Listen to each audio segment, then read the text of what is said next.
아멘. 감사와 찬송을 높이는 찬송시, 찬양시라고 할 수 있는 그 찬양 속에서는 시인의 고통과 하나님의 은혜에 대한 풍부한 표현으로 우리에게 교훈을 잘 전해주는 성경 중 하나입니다. 고난 중에 주를 보는 것으로 무너지지 않고 그 고난을 이겨내게 하고 있는 하나님을 우리는 볼 수 있기 때문이죠. 그러나 무엇보다도 찬송시에서 우리가 집중할 것은 하나님의 일하심입니다.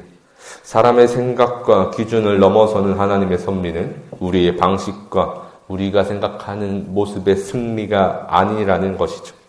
그래서 우리는 내 생각이 아니라 그저 신실하신 하나님을 의지함으로 범사에 감사하는 것을 오늘 시편에서도 볼 수 있을 것입니다. 이것이 찬양시에서 보이는 하나님의 은혜인 것이죠. 1절 함께 읽겠습니다. 여호와께 감사하라. 그는 선하시며 그의 인자하심이 영원함이로다. 아멘.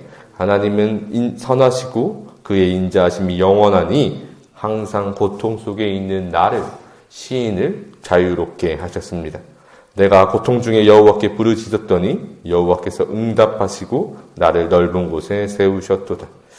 하나님의 인자하심으로 고통 중에 하나님의 응답을 볼 수 있었습니다. 라고 고백하는 시인을 우리는 볼 수 있습니다. 주님은 나를 고난 중에 건지셨습니다. 이것을 우리는 이제 늘 우리를 고통과 시험 속에서 지키시는 하나님으로 경험하고 있는 것이죠. 6절 함께 읽겠습니다. 여호와는 내 편이시라. 내가 두려워하지 아니하리니 사람이 내게 어찌할까. 아멘. 그러니 이제 우리는 이 담대한 마음을 품을 수 있는 것입니다. 사람이 어떻게 보면 저 세상에 있는 어떠한 권세도 우리를 어찌할 수 없다는 굳건한 믿음을 표현할 수 있는 것이죠. 문나라가 나를 에워쌌으니 내가 여호와의 이름으로 그들을 끊으리로다.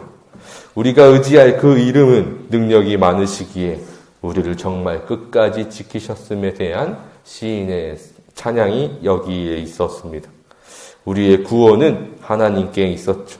14절 함께 읽겠습니다. 여호와는 나의 능력과 찬송이시요 또 나의 구원이 되셨도다. 아멘. 그렇게 우리는 하나님의 영광을 찬양하게 됩니다. 고통을 겪고 주의 이름을 부르짖고 하나님의 은혜로서 고난을 이겨내는 것.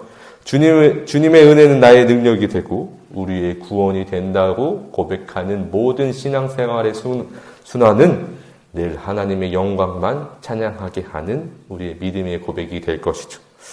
우리는 고난 속에서 하나님을 보는 은혜를 누리게 되었습니다. 그렇게 시인은 의인의 길을 걷기 시작하죠. 19절 함께 읽겠습니다. 내게 의의 문들을 열지어다. 내가 그리로 들어가서 여호와께 감사하리로다. 아멘. 하나님의 구원은 늘 우리의 생각을 뛰어넘으셨습니다. 고난 속에서 주를 보게 하시는 것은 고통이 기쁨이 되는 놀라운 역전의 순간이기 때문이죠.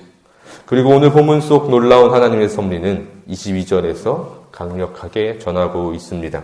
22절 함께 읽겠습니다. 건축자가 버린 돌이 진 모퉁이의 머릿돌이 되었나니.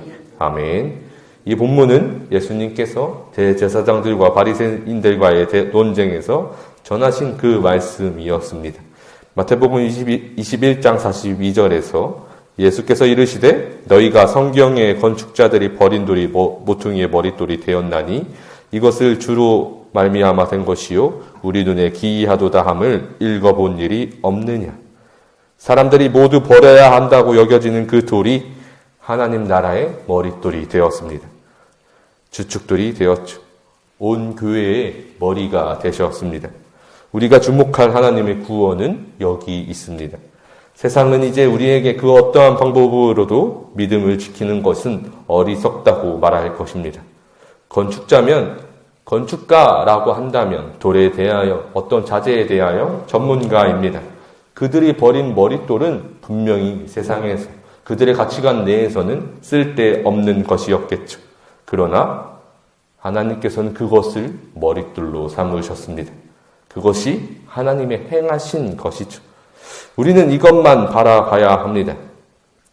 그 어떠한 구원의 자리도 영원한 권력을 주겠다는 세상의 유혹도 우리를 흔들 수 없을 것이죠. 넘어지면 일으켜 세워주실 하나님이, 무너지면 다시 세우실 하나님이, 세상이 우리를 버리면 하나님이 우리를 예수 그리스도와 같이 모퉁이의 머릿돌로 삼아주실 그 권능이 하나님께 있기 때문입니다. 23절 함께 읽겠습니다. 이는 여호와께서 행하신 것이요 우리 눈에는 기이한 바로다. 아멘. 하나님의 행하심은 우리 눈에는 이해할 수 없을 것입니다. 무엇보다도 죽음을 승리로 바꾸시는 하나님의 계획은 우리의 상식과 생각으로는 도저히 이해할 수 없는 것이죠. 그리고 지금 시인은 그저 이것이 모두 하나님께서 행하신 것입니다 라는 고백을 하고 있다는 것을 주목해야 합니다. 모든 것이 하나님에 대한 주권으로 말미암아 우리에게 베푸시는 은혜임을 깨달아야 한다는 것이죠. 독생자의 희생도, 지금 우리를 구원하시는 하나님의 사랑도, 고난과 역경을 이겨내는 모든 것도 하나님께서 행하신 것임을 믿음으로 선포하고 있는 것입니다. 그리고 이제 그러니 우리가 이제 의지할 것은 여호와의 행하심, 오직 여호와의 이름밖에 없었습니다. 27절 함께 읽겠습니다. 여호와는 하나님이시라 그가 우리에게 빛을 비추셨으니 밧줄로 절기 제물을 제단불에 맬지어다.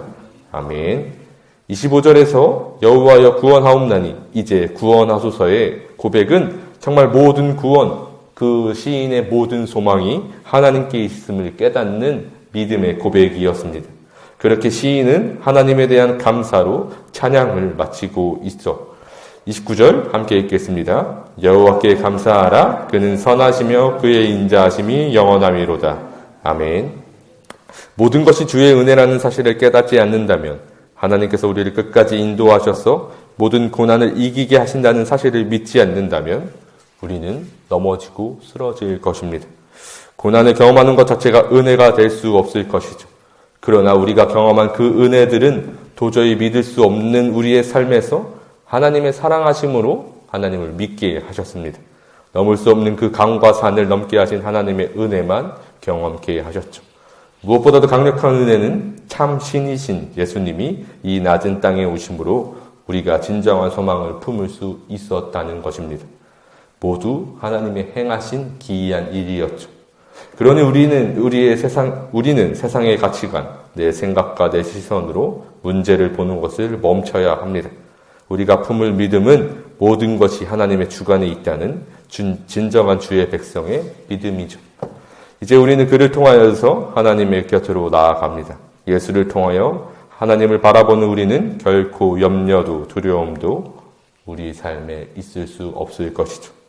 그렇게 믿음을 고백한다면 우리의 모든 삶은 처음부터 끝까지 그저 찬양입니다. 시편 118편 1절에서 여호와께 감사하라. 그는 선하시며 그의 인자하심이 영원하미로다. 29절 함께 읽겠습니다. 여호와께 감사하라. 그는 선하시며 그의 인자하심이 영원하미로다. 아멘. 오늘 시의 처음과 끝은 같은 구절로 하나님을 찬양하고 있었습니다. 사람의 삶이 믿음을 고백하는 그 순간부터 처음과 끝 모든 것이 하나님의 은혜임을 고백하는 일생에 대한 고백과 마찬가지였죠. 그러니 모든 것이 하나님의 은혜라고 감사하며 진정으로 범사에 감사할 수밖에 없는 그 삶을 저와 여러분이 진실로 살아갈 수 있기를 간절히 소망합니다. 잠시 기도하겠습니다. 사랑의 하나님,